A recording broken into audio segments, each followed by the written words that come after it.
Este episodio del podcast de Halcón Comics ha sido dividido en dos partes. Lo que escucharán a continuación es la parte número 1. Que la disfruten.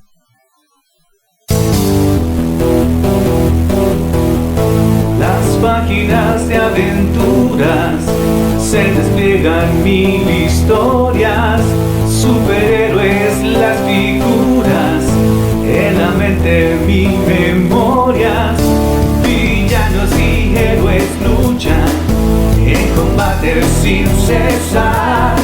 Cada viñeta es un mundo que nos hace imaginar. Ven y escucha Halcón Comics, donde el arte siempre brilla.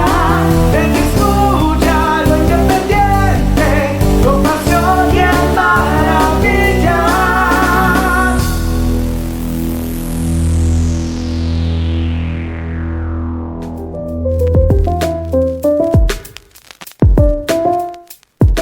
Hola, sean muy bienvenidas a un nuevo episodio del podcast de Halcón Comics, un espacio de conversación entre dos amigos para analizar las novedades del mundo de la historieta, nacional, internacional, recomendar nuestras lecturas más recientes, nuestras lecturas clásicas de historieta y repasar algunos temas de conversación relacionados también con este tan lindo arte que nos apasiona. Junto conmigo está Ricardo, yo soy Ramiro Velázquez, dibujante, y junto a mí, como mencionaba, está mi amigo Ricardo Cabrera. ¿Cómo estás, Ricardo? Bienvenido. Muy bien, muchas gracias a todos los que están escuchando este programa, muchas gracias por su tiempo. Sí, tal como decía Ramiro, estamos realizando estos programas en lo posible semanalmente, donde hablamos de varios temas, de tecnología, de lo que es nuevos eventos relacionados con el ámbito del cómic, del noveno arte, y también exponiendo también a nuestros auditores las nuevas obras que van saliendo o que ya han salido y que a nuestro parecer son llamativos y que son también propios para poder compartir con cada uno de ustedes. Entonces, muchas gracias a cada uno de ustedes por escuchar este programa y contento de estar nuevamente el día de hoy junto con mi amigo Ramiro para conversar otra semana más de este hermoso arte. Así es, tal como mencionaba Ricardo, hoy vamos a conversar de varios asuntos relacionados a la historieta y sobre todo a la creación de la historieta en sí misma. El tema central que vamos a tocar en este episodio es la creación de cómics de forma análoga y de forma digital. ¿Cuáles son los pros, los contras? ¿Cuáles son las experiencias después de haber pasado tal vez dibujando de alguna o de otra forma o tal vez de forma combinada? Para esto tenemos que hacer primero un paréntesis. No vamos a conversar acerca de esto de forma de poner como mejor o peor una forma o la otra. Es necesario que aclaremos eso porque, como comentábamos en el capítulo anterior, es un tema que ha resultado un poco controversial en algunas conversaciones entre dibujantes y creadores de cómics, pero como este podcast quiere abordar de forma respetuosa y más bien informativa el tema del desarrollo y la creación de la historieta, vamos a hablar no solo desde nuestra experiencia como dibujantes, sino también hemos preparado algunas entrevistas a otros dibujantes con mucha trayectoria, con mucha experiencia en ambos ámbitos y nos han expuesto cuáles han sido sus ventajas, sus desventajas y también su experiencia personal. Eso va a estar muy muy interesante. Vamos a tener también reseñas de algunos cómics que hemos podido rescatar en el último tiempo. Y como es costumbre, vamos a partir también por las noticias del último tiempo con relación al cómic y la historieta nacional e internacional. Así que vamos con las noticias.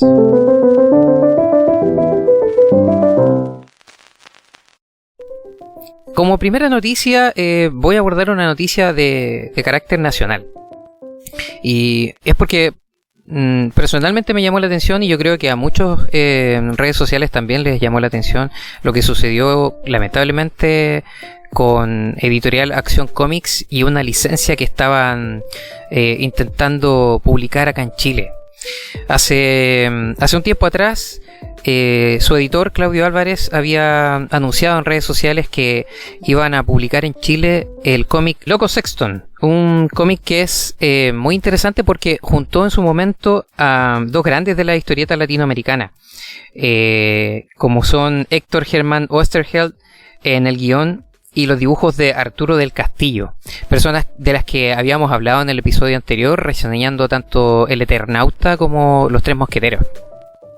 ¿Y por qué personalmente me llamó la atención? Porque estaba expectante para poder recibir esta publicación, comprarla, leerla y también reseñarla para el podcast y tenerlo como una lectura personal en mi biblioteca.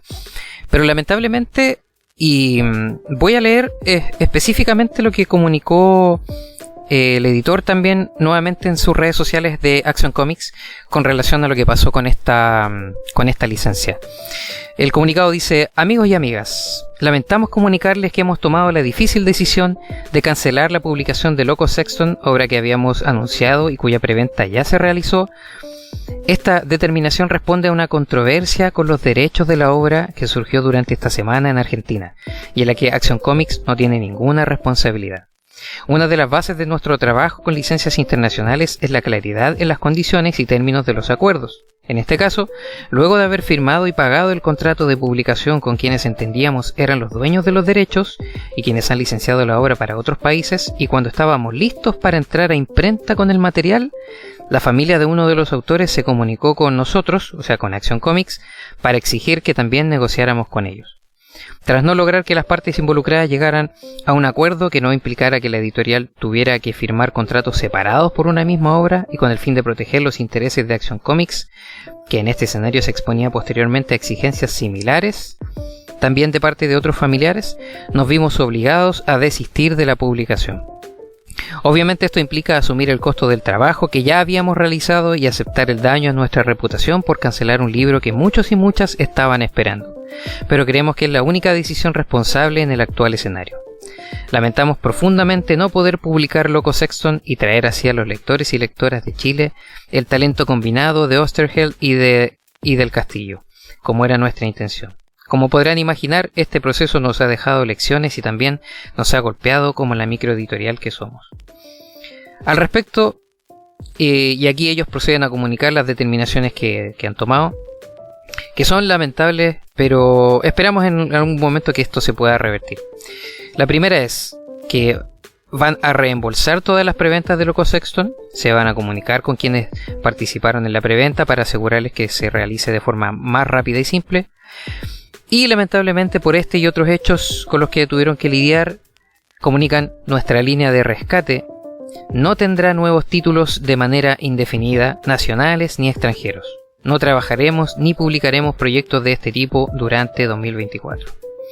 Sinceramente esperamos que pronto podamos volver a comunicarnos, esta vez para darles buenas noticias y seguir trabajando para fortalecer y darle variedad a nuestra escena comiquera nacional. Como mencionaba, una noticia lamentable, pero que a veces estas cosas pasan. En algún otro programa vamos a tal vez investigar y conversar más de forma más amena sobre las licencias y los derechos en este tema del desarrollo de historieta, pero en este caso es algo que nos deja un poco tristes. Obviamente a la editorial Action Comics los deja más tristes que a nosotros y muy complicados, pero bueno, como decían en el comunicado, nosotros también esperamos que muy pronto podamos saber de nuevas publicaciones de esta editorial que ha traído tan buen material y tan entretenidas creaciones a nuestros libreros. Pero pasando a otras noticias que nos tienen con un poco más de expectación, se viene la Comic Con de San Diego en este año 2024. Se va a desarrollar desde el 25 al 28 de julio en el San Diego Convention Center.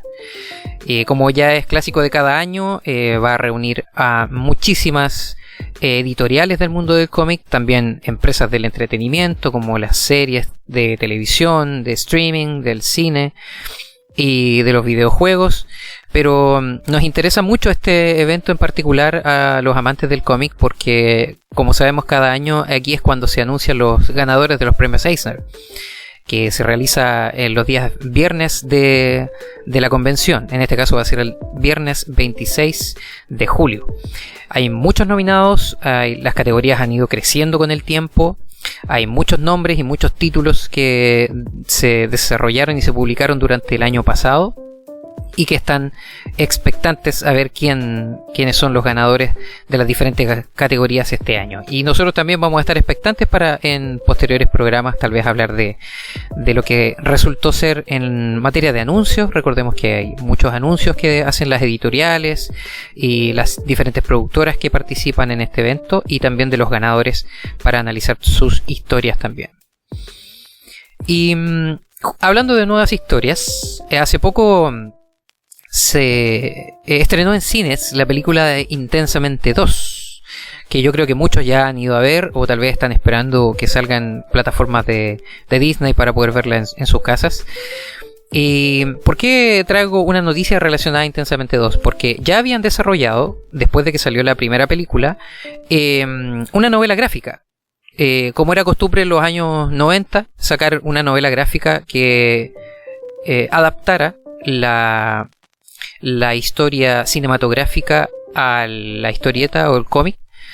Y esta no es la excepción. Intensamente 2 también va a tener una adaptación a novela gráfica, y no solamente va a tener una, sino va a tener dos. En realidad va a tener una adaptación que va a aparecer entre septiembre y octubre en Estados Unidos. En Latinoamérica no sabemos cuándo va a tener fecha ni de traducción ni de alguna licencia de publicación para Latinoamérica. Pero además de eso, anunciaron también en Disney que van a sacar una novela gráfica también basada en Intensamente 2, pero con 4 historias inéditas. Entonces vamos a tener mucho material entretenido, porque estas películas son muy entretenidas, de corte muy familiar, pero que también dejan muchas enseñanzas. Así que ahí vamos también a estar expectantes a ver qué nos traerán esas historias.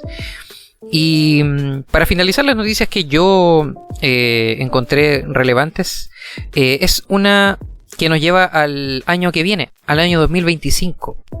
Porque DC Comics anunció que el año 2025 van a trabajar en nuevos tomos, no con nuevas historias, pero van a traer nuevos tomos con tomos recopilatorios, más bien dicho, de 2 líneas que están trabajando actualmente, que es DC Finest y DC Compact.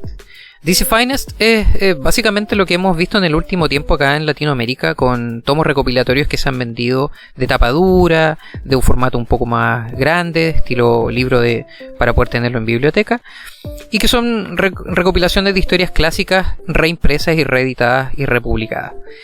Pero la línea Compact llama la atención porque son historias que ellos han desarrollado de un menor tamaño de publicación.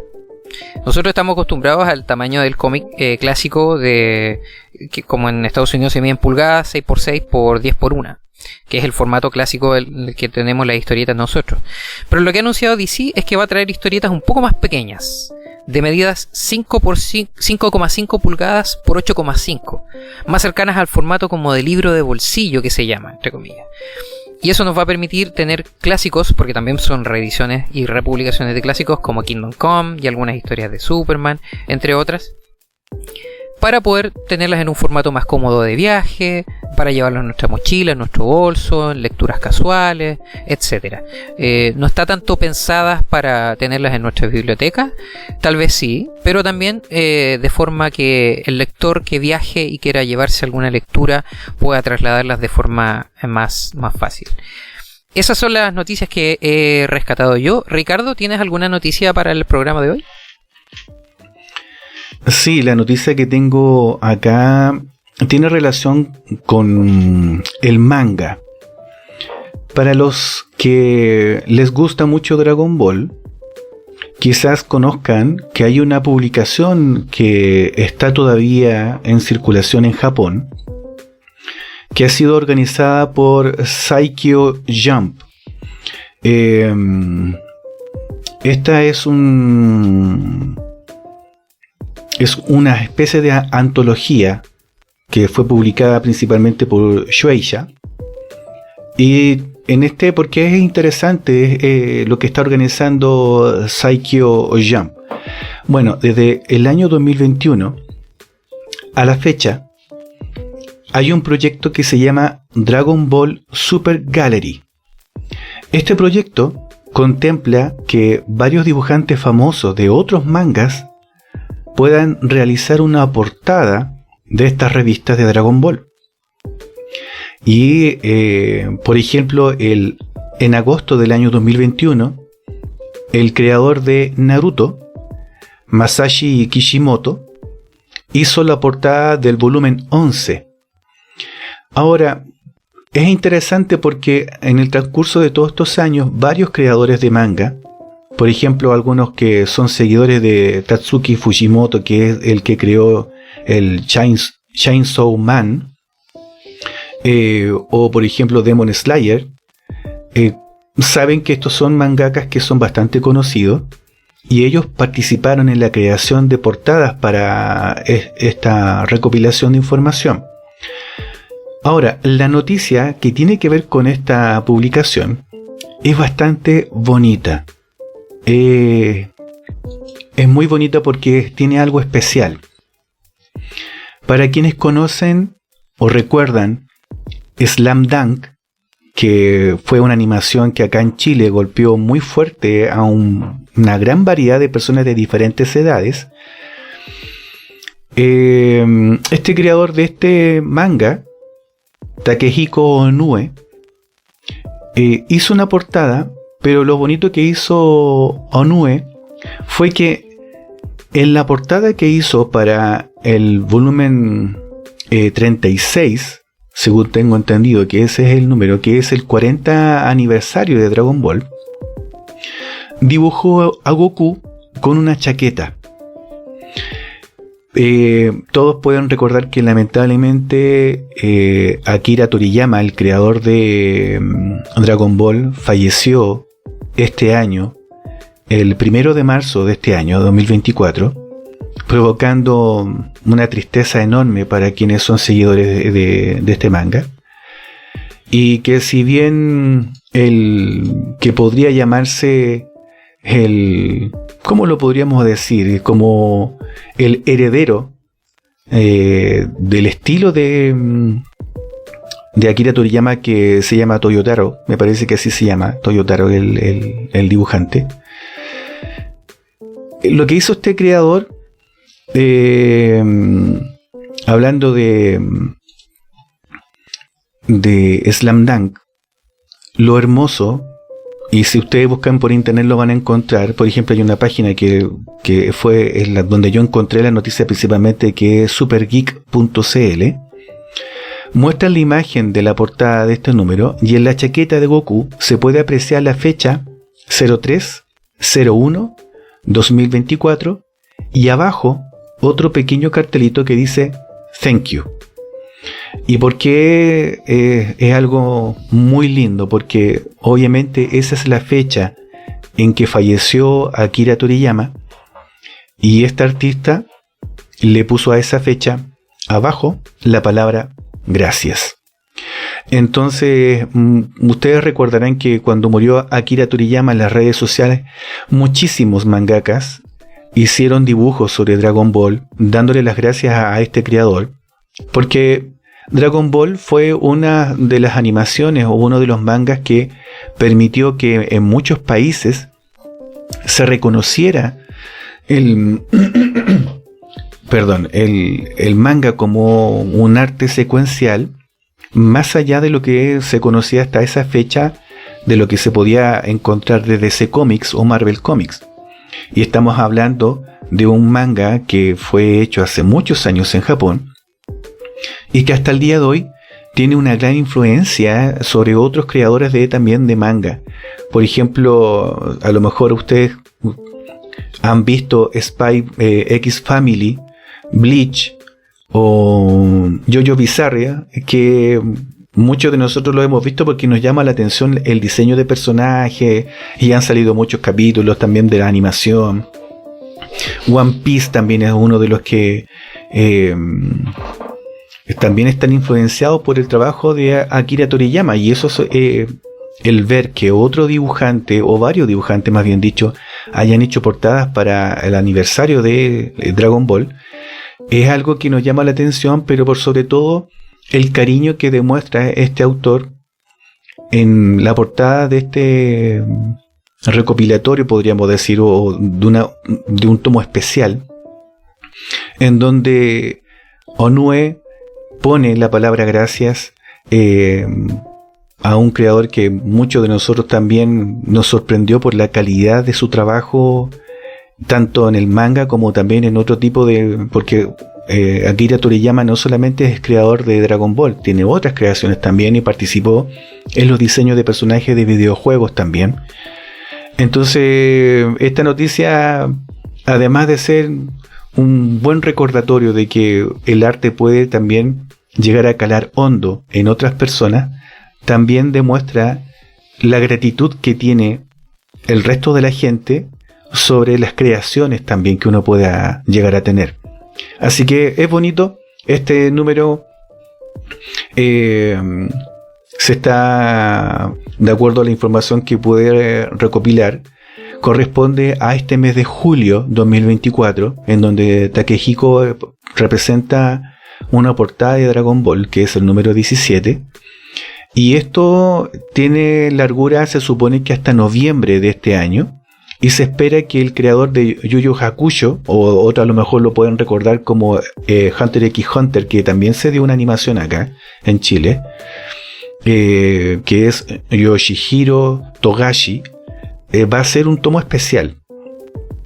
Pero fuera de eso, al menos si ustedes quieren ver más información de los creadores y qué es lo que hicieron, o las imágenes de las portadas de estos tomos especiales de lo que se llama Dragon Ball Super Gallery, lo pueden encontrar en la página de supergeek.cl, y ahí tienen enlaces para poder ver los comentarios de cada uno de estos creadores, o si no, pueden dirigirse también a la página dragonball.fandom.com y pueden buscar dentro de lo que es el contenido las portadas de Dragon Ball Super Gallery, donde van a poder ver las imágenes de cada uno de estos grandes creadores de diferentes mangas sobre sus versiones de portadas antiguas de Dragon Ball. Así que esa es mi noticia para este capítulo de hoy de Alcon Comics. Muchas gracias, Ricardo, por eso tan linda noticia, tan nostálgica, porque todos recordamos también que Akira Toriyama fue muy importante no solo en nuestra infancia, sino también para nuestros primeros dibujos, y bueno, es bonito ver cómo otros artistas reconocen ese talento, esa trayectoria, y nos van a traer tan bonitos tributos a este artista japonés. Así que muchas gracias, Ricardo, por esto, y con esto cerramos la sección de las noticias.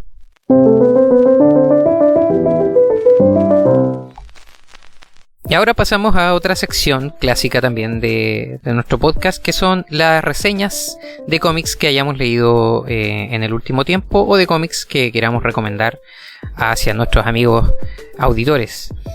En mi caso he traído, como es mi costumbre personal, un cómic nacional en lo posible, y un ganador de los Eisner, en el orden que ya llevo hablando de ellos. En el caso del cómic nacional, en esta ocasión voy a traer el cómic Lautaro el Ascenso. La historia de este cómic, publicado por Editorial SM en el año 2021, es... la historia es originada por Felipe Benavides y Francisco Inostroza, en la idea original de adaptar esta historia.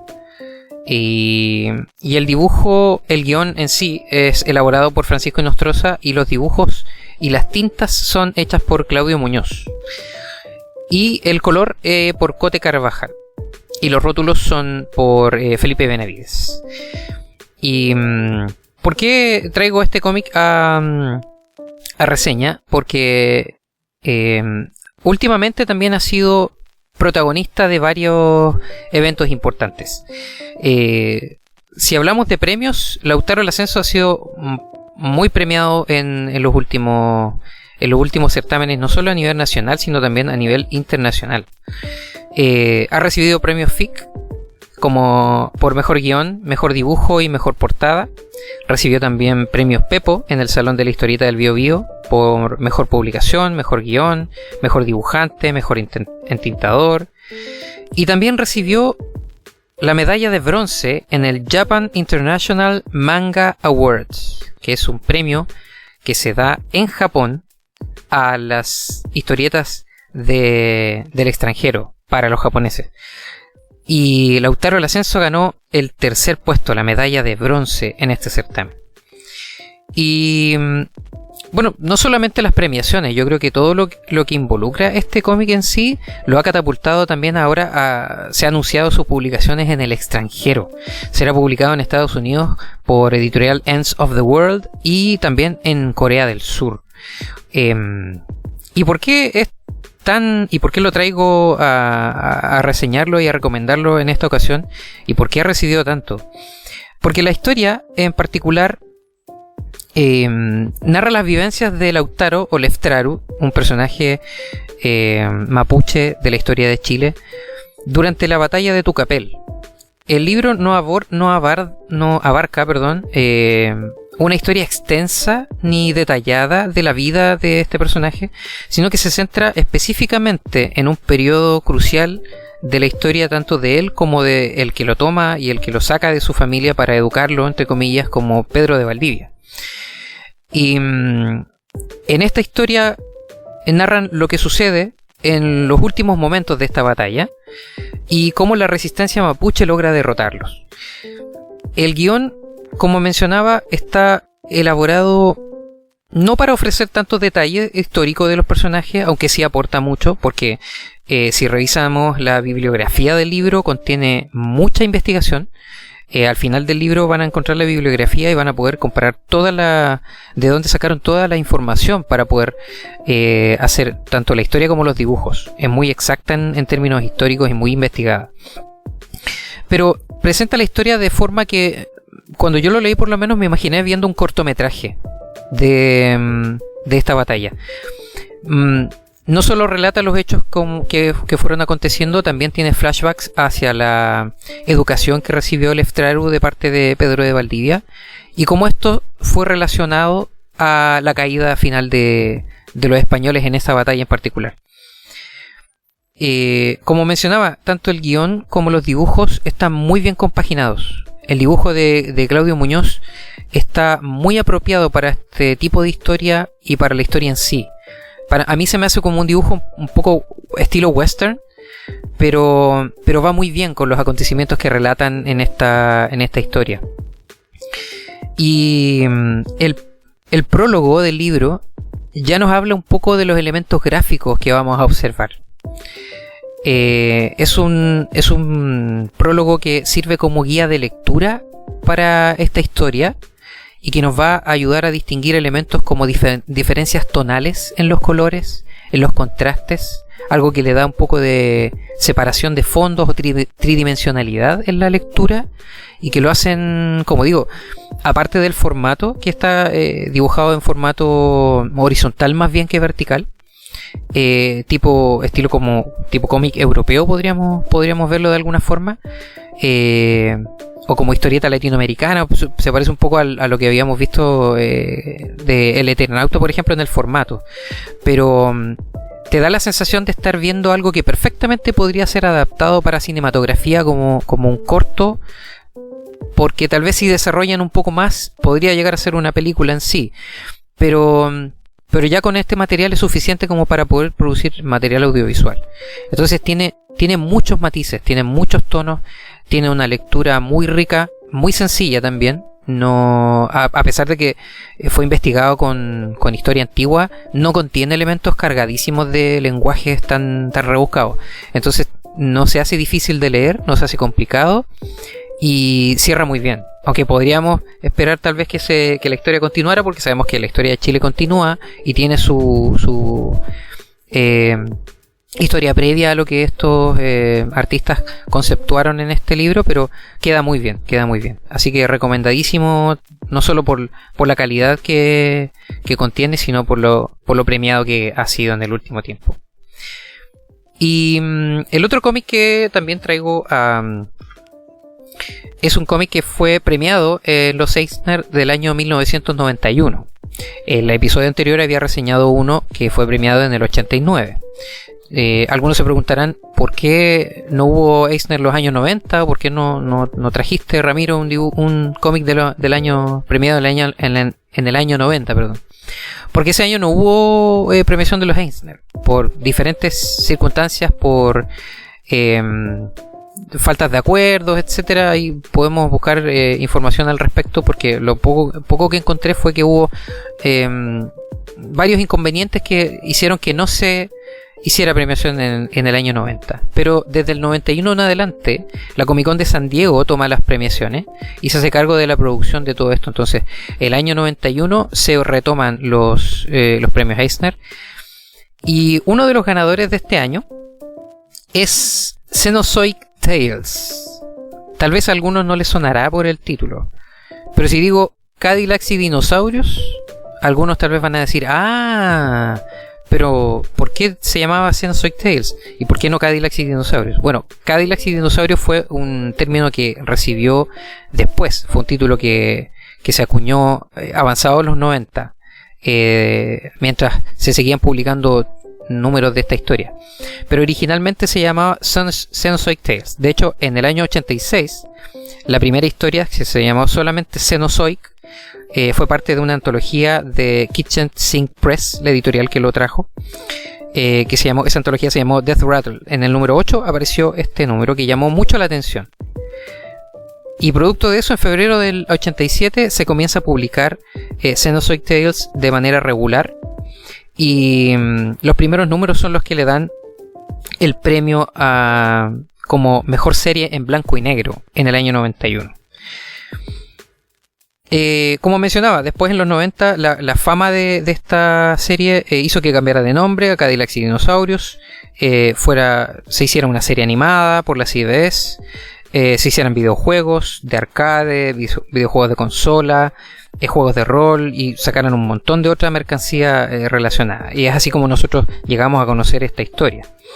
No será muy desconocida porque en realidad el cómic es bastante cercano a lo que recibimos después como cultura pop en los 90. Es una historia post-apocalíptica que está ambientada en el siglo 25, o sea, años 2000, 2006, 2400. Pero ¿qué pasa? Que en este tiempo post-apocalíptico, durante el que mucho tiempo los seres humanos tuvieron que estar bajo tierra por todos los acontecimientos que sucedieron y porque vino la catástrofe a nivel mundial y natural, los humanos cuando salen a la superficie nuevamente se encuentran que resurgieron especies que se creían extintas, como son los dinosaurios y otros mamíferos prehistóricos. Entonces, Cenozoic Tales nos narra las vivencias de los seres humanos conviviendo en un mundo nuevo con criaturas a las que ellos no estaban acostumbrados. A lo largo de la historia se van introduciendo diferentes elementos que van enriqueciendo un poco la trama, como son los diferentes tipos de dinosaurios, diferentes clases, diferentes lugares donde se van moviendo los personajes principales, aunque se centra principalmente en dos personajes principales, pero la historia mantiene un hilo muy rápido, y también de una lectura muy sencilla. Los primeros números eran historias más o menos cortitas, 10-12 páginas, no más que eso, completamente en blanco y negro, las portadas solamente a color. Y ya después, avanzando en los 90, hicieron historias un poco más largas, pero también un poco más alejadas en el tiempo. Pero tal vez por lo que fue premiada es porque es una historia muy, muy dinámica. de un lenguaje muy sencillo también, de un dibujo muy ad hoc al tipo de historia que se está contando, a los tipos de historia. Cada arco son arcos no muy largos, cada historia contiene un arco que termina, pero que da pie a que la historia continúe en un arco siguiente, dándole una continuidad, valga la redundancia, después mucho más larga, con los 14 números que tuvo, por lo menos la recopilación que yo pude encontrar por internet. En español fue publicada por Planeta Agostini y otras editoriales, pero Planeta tuvo como la publicación más conocida. Y como mencionaba, es una historia de blanco y negro, escrita y dibujada por Mark Schulz. Y es bien entretenida. Con el tiempo fue cambiando el tipo de arte, el tipo de dibujo. Es muy notable como después de unos 6-7 capítulos, diría yo, el estilo de dibujo empieza a cambiar, empieza a ser un poco más refinado. El dibujo se siente un poco más realista a los primeros que fueron escritos, aunque no carecen de calidad, pero están muy, muy bien. Y como decía, la historia es entretenida, historia liviana, es una buena lectura para entretenerse sin querer enredarse tanto con una trama muy, muy profunda ni muy rebuscada, pero no deja de ser entretenida. Por eso quería traer estos dos cómics el día de hoy: Lautaro El Ascenso por editorial SM y Xenozoic Tales por editorial Kitchen Sink Press, un clásico de los años 90.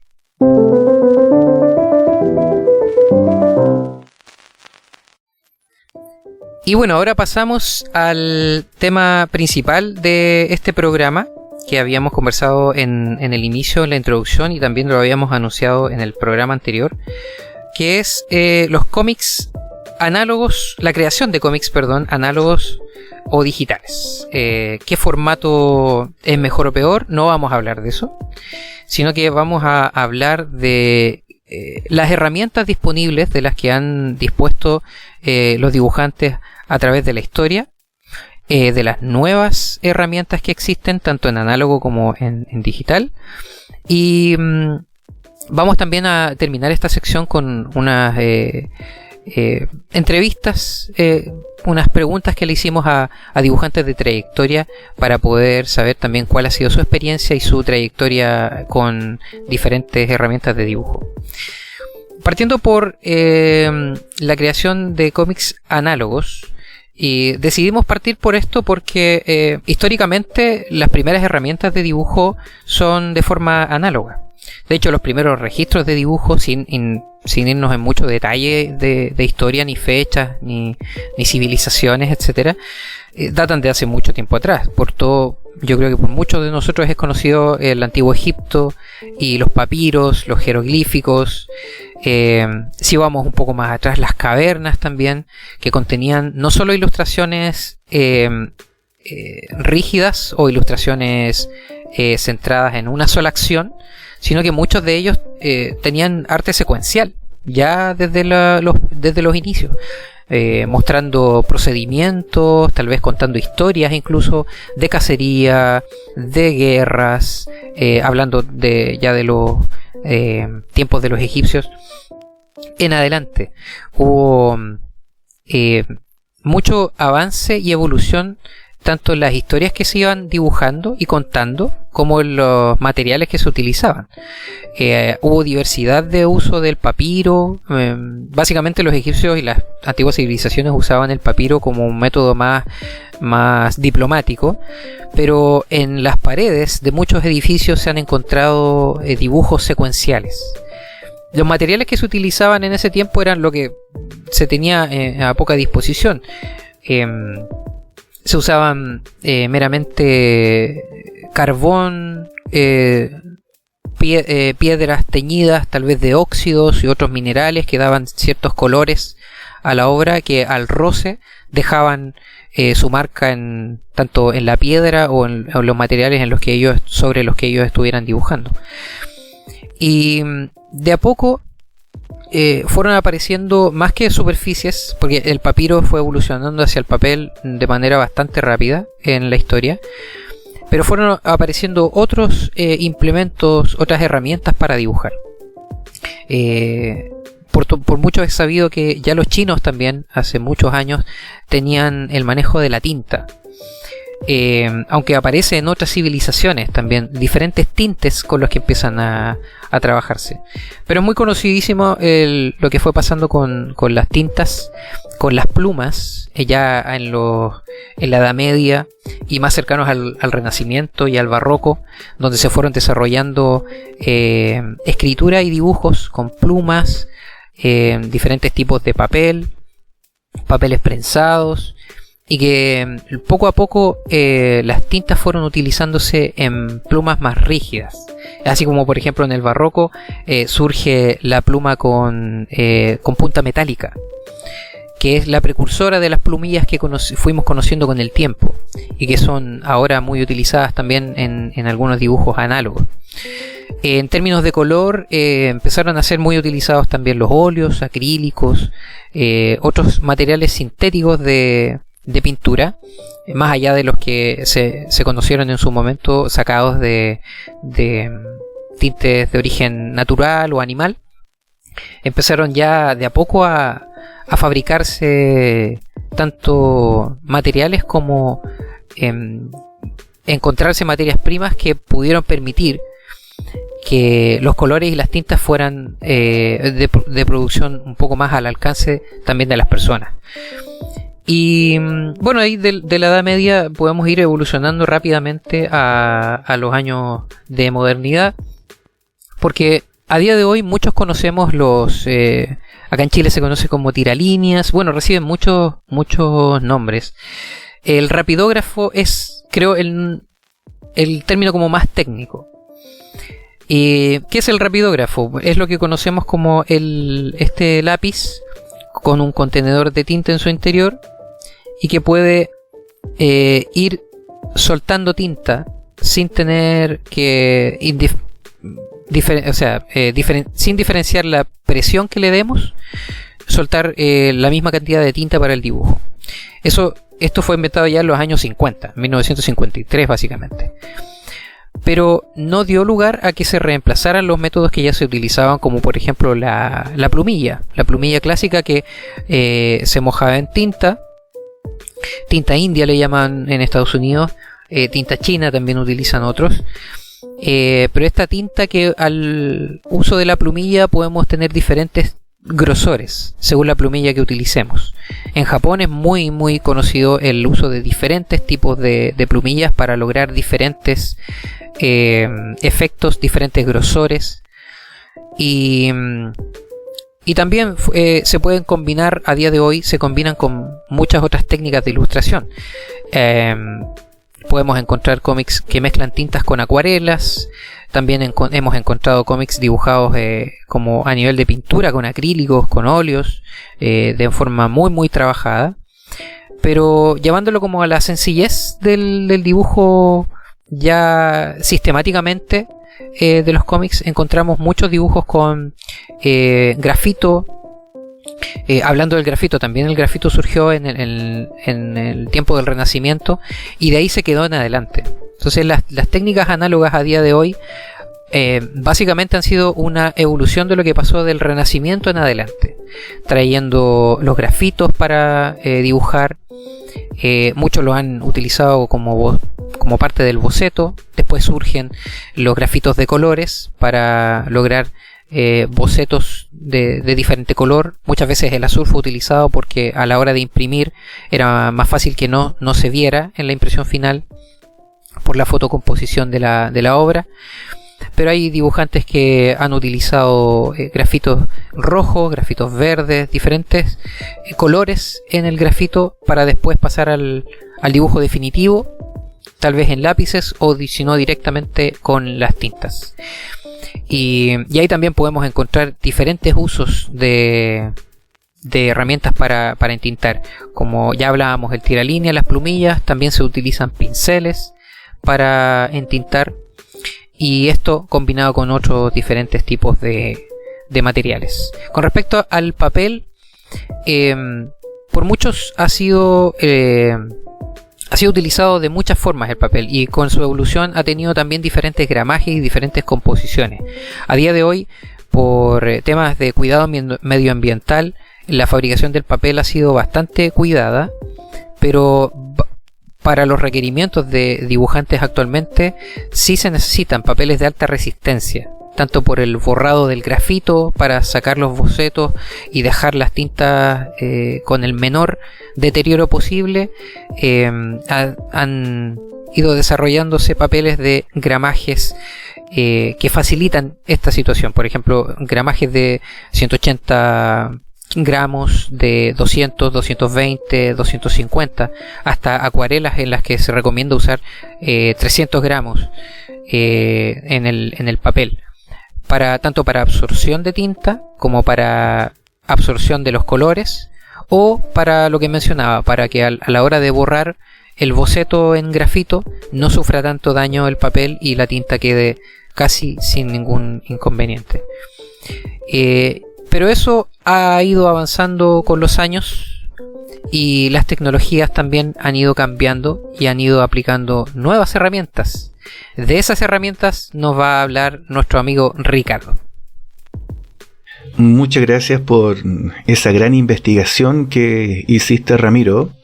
De verdad muy completa la investigación, desde las plumillas al tipo de papel.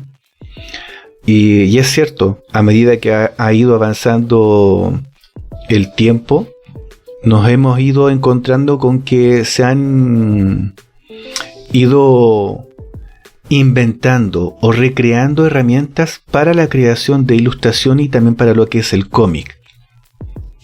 Por ejemplo, a medida que fueron pasando los años, ya desde los años 80, los creadores de software vieron un gran mercado en lo que era el diseño y también para lo que es la parte artística. Entonces ya para el año 1984 hasta 1989 podemos encontrar que las empresas crearon, por ejemplo, MacPaint, Adobe Illustrator o el CorelDRAW, que son programas que fueron lanzados justamente para aquellos creativos que utilizaban las nuevas tecnologías, tanto en Mac como también en el computador que ustedes a lo mejor conocen como el famoso computador de Windows. Ya llegamos al año 90, en donde la creación de cómic de manera digital ya estaba mucho más establecido con lo que es la nueva tecnología digital. Encontramos, por ejemplo, para que ustedes entiendan más o menos en qué año sucedió esto, en 1992 se crea o se libera lo que es el Comic Craft, que es una herramienta en la cual uno dispone de fuentes y también de material para crear cómics.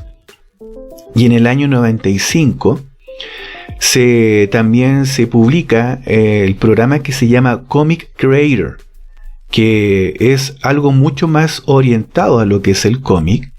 Y por supuesto ya para el año 99 se empieza a utilizar más el Photoshop, que si bien había sido creado con anterioridad, más o menos para el año 99 ya se estaba ocupando de una manera mucho más amplia para lo que es la creación del cómic como tal. Y para el año 2000 se liberó o se lanzó, específicamente el año 2001, el programa que se llama Manga Studio o Manga Studio X, que hoy día se llama Clip Studio Paint, pero el año 2001 se liberó o se publicó o se lanzó este programa para lo que es exclusivamente la creación de cómic y de ilustración. El año 2005 se amplía dentro de Adobe lo que es el catálogo de programas que ellos tienen para lo que es la creación de cómic y se crea InDesign. InDesign es un programa de Adobe que permite la maquetación o la estructuración, podríamos decirlo de cierta manera, de lo que son folletos, libros y todo lo que involucra lo que es la publicación de este tipo de material, pero que para el año 2005 se empezó a ocupar ya para la maquetación del cómic como tal. Y la versión 2.6 de GIMP, que fue lanzado el 2008, esa versión particularmente fue bastante interesante porque se convirtió en la alternativa gratuita de Photoshop. Recordemos que GIMP, para quienes saben un poquito, fue lanzado también con anterioridad, pero ya para el año 2008, esa versión, que es la 2.6, se convirtió de una manera masiva, por decirlo de cierta manera, en la alternativa directa para quienes no podían comprar Photoshop. Y ya llegando al año 2010, ya empezamos a ver una gran cantidad de programas que están orientados netamente a lo que es el dibujo de cómic. Hablamos de la capacidad de crear las viñetas o los cuadros donde están puestas las imágenes del cómic, los globos de diálogo. Y acá nos encontramos con que la versión del año 2010 de Paint Tool 6, que si bien fue lanzado en 2008, fue en el 2010 en donde el Paint Tool 6, o SAI, como se le conoce por lo regular, se empezó a utilizar muchísimo para lo que es la creación de arte digital orientado al cómic. Antes se usaba más para la ilustración, pero la versión del 2010 tenía muchas mejoras que fueron utilizadas justamente para lo que era la creación de cómic. Si hablamos de otros programas, el 2012 se lanzó Procreate, que el Procreate, como se conoce regularmente también, al día de hoy se ocupa muchísimo para lo que es la creación tanto del cómic como de ilustración. Y a 2 años después, el 2014, se libera Medibang Paint, que es una versión gratuita que ustedes lo pueden encontrar tanto para el computador como para las tablets, y es bastante poderoso lo que es la creación de cómic. Si bien la parte visual de este programa no es tan llamativo como lo puede ser Photoshop o sus competencias directas como GIMP, sigue siendo una herramienta bastante útil, especialmente si tienes tablet con lápiz. Ahí vamos a hablar un poquito de lo que son las tecnologías ya no de programas, sino que de lo que son los aparatos físicos. El año 2016, en la versión 3.0, aparece una actualización muy importante de Krita, que para muchos hoy día, con la capacidad que tiene de manejo de pinceles, reglas, tipo de hojas, estructuras también de manipulación de imágenes, se ha convertido desde el año 2016, en su versión 3.0, en casi la alternativa suprema de lo que son los programas de pago para lo que es la creación tanto de ilustración como también de cómic.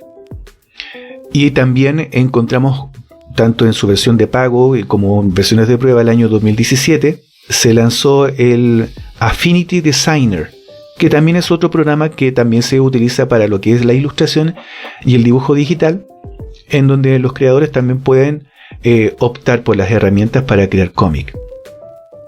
Y ya para el año 2020 en adelante encontramos con versiones de programas conocidos que en su tiempo estaban orientados netamente a otro ámbito, pero que ya para el año 2020 en adelante se empezaron a utilizar por las herramientas que fueron incorporadas de manera mucho más estable para la creación de cómic. Por ejemplo, a lo mejor tú vas a escuchar este nombre y vas a decir, pero ese programa no es para crear cómic, no es para dibujar.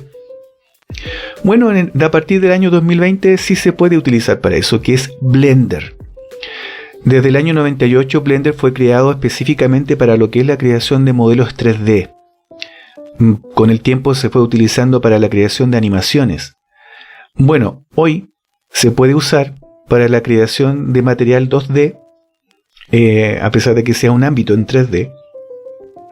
Y se utiliza en algunos aspectos para la creación de personajes y para la estructura de lo que es el cómic, y algunos también lo utilizan para dibujar. Para el año 2022 aparece un programa que está optimizado también para la creación de cómics, que es el programa llamado Storyboarder. que fue lanzado el año 2017, pero se empezó a utilizar muchísimo a partir del año 2022 por las herramientas que posee. Y si hablamos de este año, obviamente el que lleva la delantera en lo que es la capacidad creativa de lo que es el cómic propiamente tal, es el Clip Studio Paint en su versión X. Ahora, ¿por qué la versión X y no la versión Pro? Porque la versión X tiene la capacidad de almacenar y ordenar las páginas de tu cómic sin perder obviamente el orden que tú ya tengas establecido de tu cómic propiamente tal. Y tiene otras herramientas tecnológicas también que tú puedes utilizar para la manipulación de imágenes o de objetos 3D de una manera mucho más rápida dentro de lo que es la ilustración o la creación del cómic. La versión Pro también tiene algo, pero no tiene el apartado de lo que es la administración de las páginas de cómic. Aún así se utiliza, yo personalmente lo uso para lo que es creación de ilustraciones y de cómic, pero como bien comentábamos anteriormente, la versión X está orientado específicamente a lo que es la administración o la organización de las páginas de un cómic. Y ahora vamos a hablar de lo que son el aspecto físico de las tecnologías que uno puede tener a mano para poder crear cómic. Y acá vamos a diferenciarlo, porque cuando uno va a comprar un aparato o un dispositivo, le podríamos decir, para poder crear ilustración y cómic, acá incluso las tiendas, la gente no está capacitada para darte a entender qué es lo que uno está buscando. Entonces vamos acá en este podcast, te vamos a tratar de ayudar. Actualmente existen 4 dispositivos tecnológicos que tú puedes comprar para poder trabajar cómic. 3 de ellos son netamente digitales y el último es una herramienta que, si bien es tecnológica, tú la puedes usar para complementarlo con tu trabajo análogo. Vamos a partir por ese porque es el más sencillo. ¿De qué es lo que estamos hablando? De una pantalla de luz. ¿Qué es lo que es la pantalla de luz? La pantalla de luz vendría siendo podríamos decirlo, el clon tecnológico de lo que se conoce en muchas partes como la mesa de luz. ¿Qué tiene de particular? Que esta es una pantalla y puedes encontrarlo de diferentes grosores y de diferentes diseños, que por lo general tienes que hacerte la idea de que es una pantalla como si fuera una pantalla de computador, en donde hay una luz generalmente del tipo LED que está por debajo, y en sus bordes, en la gran mayoría, tiene una regla. Entonces tú puedes colocar tu hoja o tus hojas sobre esta pantalla, tiene diferentes niveles de luz y vas aplicando la potencia de la luz para que tú puedas ir dibujando o rectificando sobre otra hoja lo que tú ya hayas hecho anteriormente, de la misma manera como lo hubieses podido hacer en una mesa de luz. Es un buen complemento. Actualmente, acá en Chile, tú puedes encontrar en formato A4, que es por lo general el formato más común de las hojas en donde uno puede imprimir. Y lo puedes encontrar aproximadamente desde los 12.000 pesos chilenos. Si lo transformamos a dólares, están más o menos dentro de los 12 dólares y fracción. Si en tu país a lo mejor hay variación del costo, obviamente tiene que ver con lo que es la importación de estas tecnologías a cada país. Pero acá en Chile se pueden encontrar el formato A4 a 12.000 pesos. ¿Está barato? Sí, porque hay tiendas especializadas que venden modelos de estas pantallas de luz con algún tipo de objeto, digamos, por marca, o te venden algún tipo de calcomanía para identificarlo. Pero en la práctica, este tipo de dispositivos, al ser muy básico, no amerita, ¿cierto?, invertir tanto dinero. Obviamente tú, como auditor y público que está escuchando este podcast, tú tienes la libertad de elegir. Ahora, ¿cuáles son las otras 3 alternativas de las que estamos hablando? Bueno, las otras 3 alternativas son las pen tablets, las pantallas digitales o las tabletas inteligentes digitales. De estos 3, el nombre puede variar muchísimo. Por ejemplo, acá en Chile, cuando hablamos de tablets, son los dispositivos que seguramente tú lo podrás identificar, los famosos iPad, los modelos iPad, que son tabletas pequeñas de diferentes tamaños que van desde 5 pulgadas, llegando incluso, me he encontrado con tablets que son superiores a las 10 pulgadas de tamaño. Algunas son más gruesas, otras más delgadas. Pero cuando hablamos de tablet, hablamos de ese tipo de dispositivos. No todos tienen la capacidad de detectar la presión del lápiz. Si bien algunas vienen para poder usarlos con lápiz digital, no todos tienen la capacidad de percibir o detectar la presión del lápiz.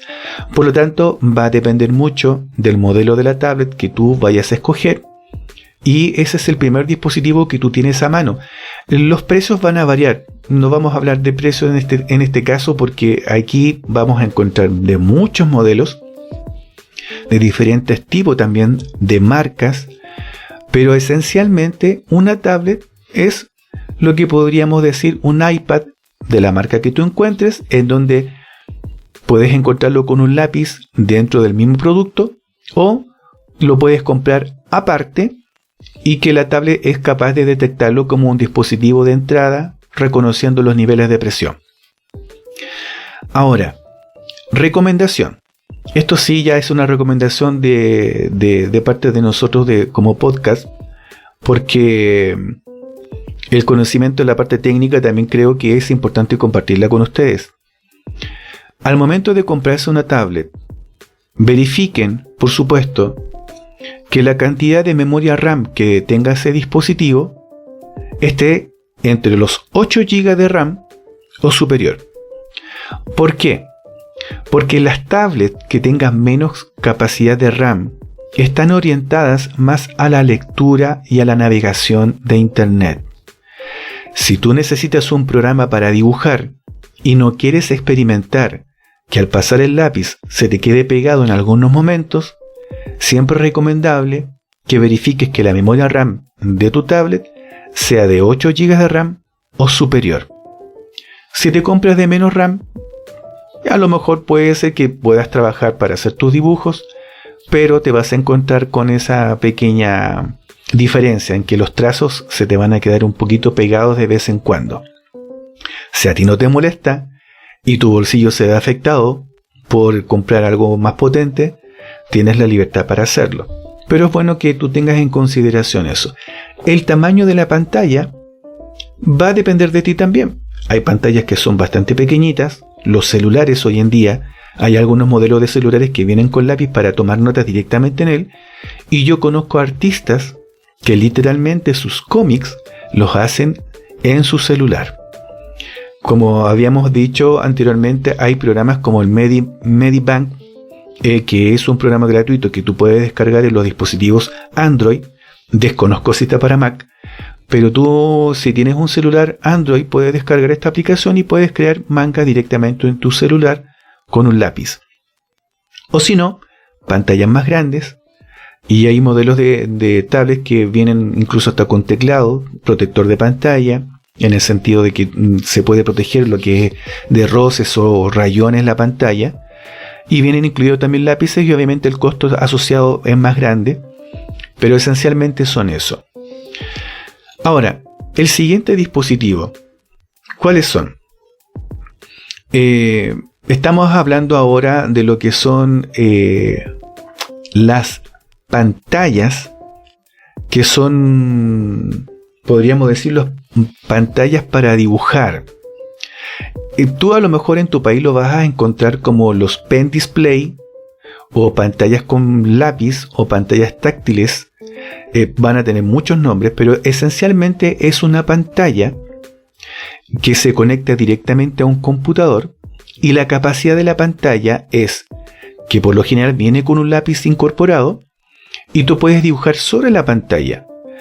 Hay empresas como la Wacom que disponen, y en realidad hay otros tipos de empresas también dan ese tipo de dispositivo, que la parte táctil también detecta tu mano.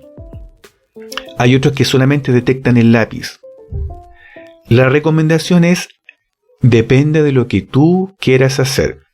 Si tú quieres manipular las imágenes o la pantalla directamente con tu mano, el costo asociado va a ser mayor que el de una pantalla que solamente permita el ingreso de datos mediante el lápiz.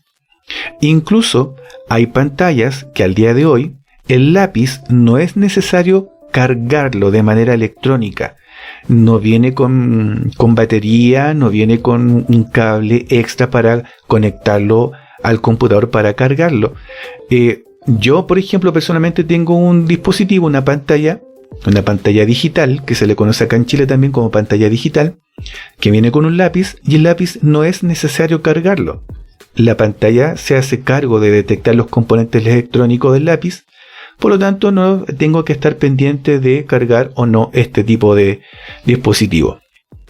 Variedad vas a encontrar muchísimo, hay de muchos tamaños, también de peso. Hay pantallas que son muy pesadas, que no conviene colocarlas en esos brazos de extensión que se colocan por lo general para optimizar el espacio. Hay otras que sí tienen la capacidad de poder colocarlo en los brazos, entonces va a depender mucho del costo. Si tú quieres colocar una pantalla pesada en uno de esos brazos, te recomiendo buscar brazos que sean mucho más poderosos de lo normal. Y también el tipo de cableado va a influir en la disposición de tu computador con referencia a la pantalla. Estos son por lo general lo que se compran los dibujantes de cómics que trabajan de manera digital. Son muy buenos dispositivos. Los puedes encontrar en las páginas de internet. Wacom tiene sus modelos que puedes encontrar en su página o en las tiendas también que ellos disponen a nivel mundial. Wion también es una empresa que dispone de este tipo de material para que tú puedas revisar su página también de internet. Y tantos otros también que disponen de pantallas digitales o pen display que se conectan al computador para que tú puedas ver directamente en pantalla lo que estás dibujando.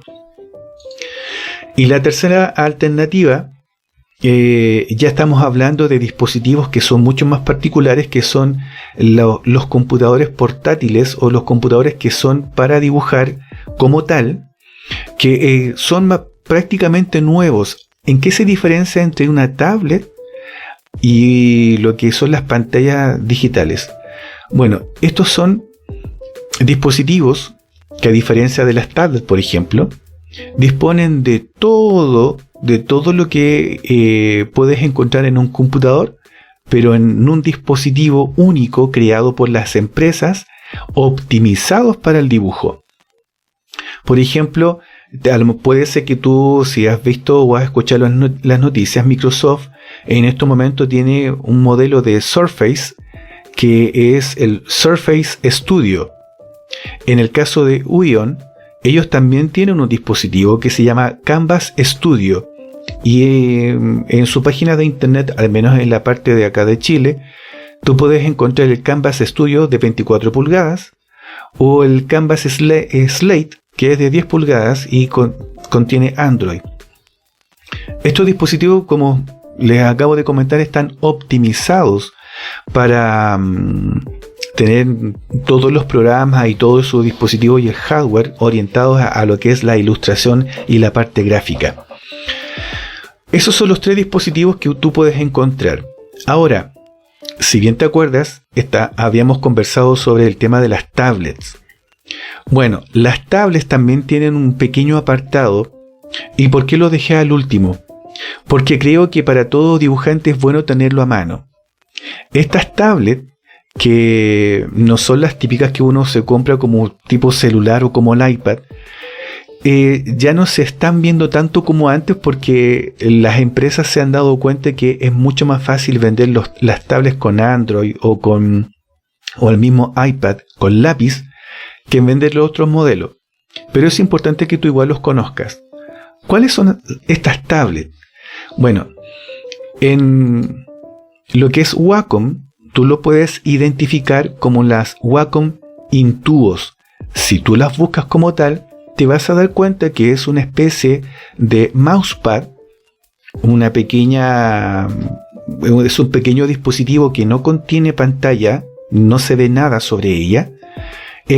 Algunas de ellas tienen un tipo de textura sobre ella y una cantidad X de botones, y viene con un lápiz. Este tipo de tabletas se conectan directamente al computador o al Mac, y en algunos casos incluso puedes conectarlas a tus tablets Android o a tus celulares, y tienen la capacidad de transmitir en esa pequeña tableta, por decirlo de cierta manera, para que tú lo puedas entender, puede transmitir lo que tú dibujes sobre ella hacia la pantalla. Ahora, ¿por qué lo dejamos un poquito de lado? Porque este dispositivo es bastante más económico que las anteriores, tiene mucha capacidad también y te permite no estar tapando la pantalla con tu mano, sino que tienes toda la pantalla a tu disposición, mientras que con esta tableta tú lo único que tienes que hacer es acostumbrarte a dibujar sobre ese espacio que te da. Hay algunas de bastante menor tamaño, hay otras que son mucho más grandes, pero esta versión de tableta creo que es bastante mejor para quienes no tengan tanto dinero, pero que quieren invertir en la parte gráfica. Se convierte en una muy buena opción para comprar y poder dibujar directamente en el computador de manera digital, sin tener que desembolsar una gran cantidad de dinero, por ejemplo en una pantalla gráfica o a lo mejor en una tableta.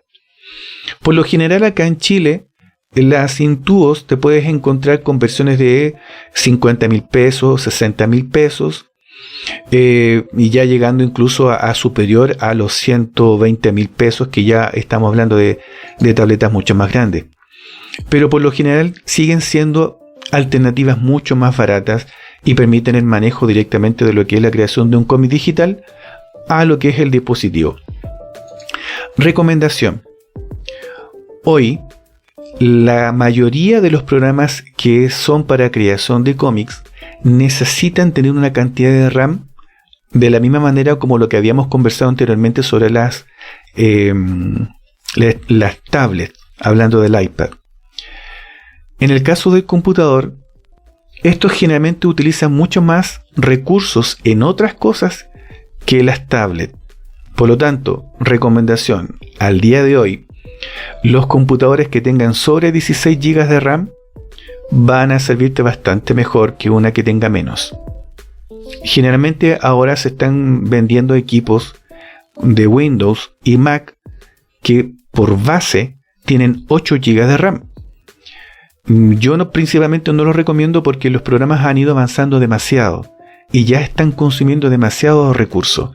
Entonces, desde los 16 GB de RAM hacia arriba, nosotros le podemos recomendar que es un equipo con el cual vas a poder trabajar bien. Y si quieres no gastar tanto dinero, con un notebook, con eso es suficiente, y te puedes comprar una de estas tabletas que son del tipo Intuos, para que te hagas una idea, porque te va a ser mucho más fácil encontrarla si te metes a las páginas de Wacom para ver de qué estamos hablando. Entonces, ¿herramientas digitales existen? Por supuesto que sí. ¿Cuál es la mejor? Va a depender en muchos casos de tu bolsillo. Si hablamos de la curva de aprendizaje, por supuesto que siempre va a ser mucho mejor para ti tener una pantalla y ver la hoja y dibujar sobre ella de manera digital, que una obviamente en la cual tienes que dibujar sobre un cuadrado y estar pendiente que el puntero o la imagen del lápiz de lo que tú estás haciendo se vea reflejado en la pantalla en la posición que tú quieres. pero como les estamos comentando, la tecnología ha avanzado mucho, pero va a depender mucho también del bolsillo. Y cuando hablamos del bolsillo, estamos hablando de la capacidad que tú tengas de poder invertir o comprar alguno de estos dispositivos. Entonces, haciendo mención de todo esto, me gustaría aclarar un poquito. Este es un aspecto también que muchos artistas lo consideran como algo fundamental. ¿Por qué han aparecido tanto de estos tipos de dispositivos? ¿Por qué tú puedes encontrar ahora una gama tan alta de alternativas? Wacom en su tiempo era, podríamos decirlo, como el centro principal de todo lo que era el arte digital.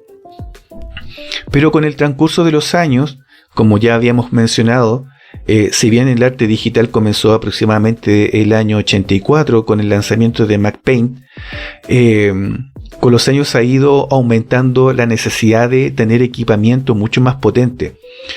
Entonces entramos en una era que se le conoce como la era del arte digital. Y esto también ha permitido que todas estas empresas que tienen sus alternativas a lo que Wacom presentó en su tiempo, ha permitido que mucha más gente tenga acceso a comprar dispositivos electrónicos para crear tanto ilustraciones como cómics. Incluso hay empresas que no están orientadas a lo que es la parte gráfica, como por ejemplo Genius, que han sacado también sus dispositivos electrónicos para poder dibujar de manera digital. Entonces, ¿cuál es la intención de toda esta información? Es que tú, antes de comprar o antes de invertir en un dispositivo, veas principalmente cuál es la necesidad que tú tienes en estos momentos. ¿Tienes el dinero para comprar algo? Yo te recomiendo que partas primero por estas tablets del tipo Intuos y posteriormente vayas viendo la posibilidad de hacerte de una de estas pantallas digitales donde vas a poder ver directamente sobre la pantalla lo que vayas creando. Así que la tecnología va aumentando, las exigencias de estos programas computacionales va a ir aumentando, por supuesto, de la misma manera. Así que la reseña de la parte tecnológica con respecto al avance y la creación del cómic digital es bastante rápida. Así que solamente basta decir de que así como tenemos herramientas análogas, también tenemos herramientas digitales y tienen sus pros y sus contras. Pero antes de entrar en ese apartado, le doy el pase a Ramiro para que también nos introduzca en la siguiente sección.